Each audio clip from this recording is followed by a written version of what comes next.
Lecture de la première lettre de saint Paul apôtre aux Corinthiens. Frères, on entend dire partout qu'il y a chez vous un cas d'inconduite. Une inconduite telle qu'on n'en voit même pas chez les païens. Il s'agit d'un homme qui vit avec la femme de son père.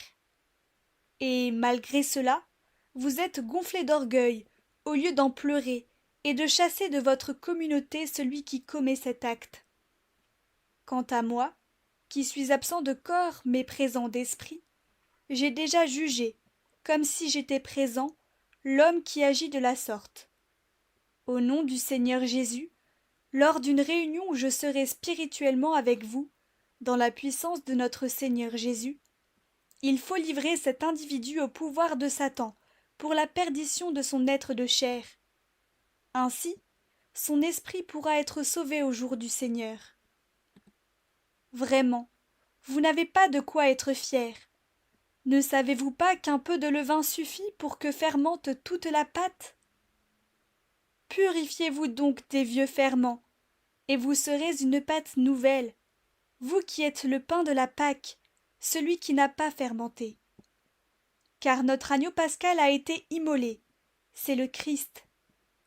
Ainsi, célébrons la fête, non pas avec de vieux ferments, non pas avec ceux de la perversité et du vice, mais avec du pain non fermenté, celui de la droiture et de la vérité.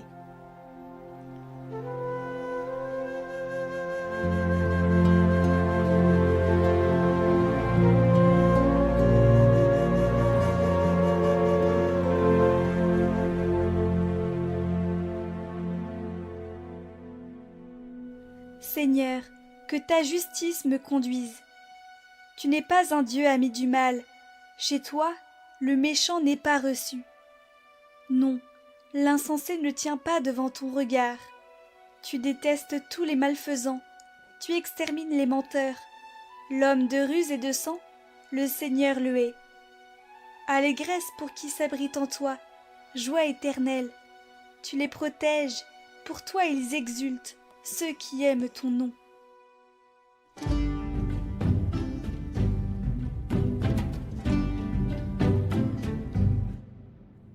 Évangile de Jésus-Christ selon saint Luc. Un jour de sabbat, Jésus était entré dans la synagogue et enseignait. Il y avait là un homme dont la main droite était desséchée. Les scribes et les pharisiens observaient Jésus pour voir s'il ferait une guérison le jour du sabbat. Ils auraient ainsi un motif pour l'accuser. Mais lui connaissait leur raisonnement, et dit à l'homme qui avait la main desséchée, « Lève-toi et tiens-toi debout, là au milieu. » L'homme se dressa et se tint debout. Jésus leur dit, « Je vous le demande, est-il permis le jour du sabbat de faire le bien ou de faire le mal, de sauver une vie ou de la perdre ?» Alors, promenant son regard sur eux tous, il dit à l'homme, « Étends la main. » Il le fit et sa main redevint normale. Quant à eux, ils furent remplis de fureur et ils discutaient entre eux sur ce qu'ils feraient à Jésus.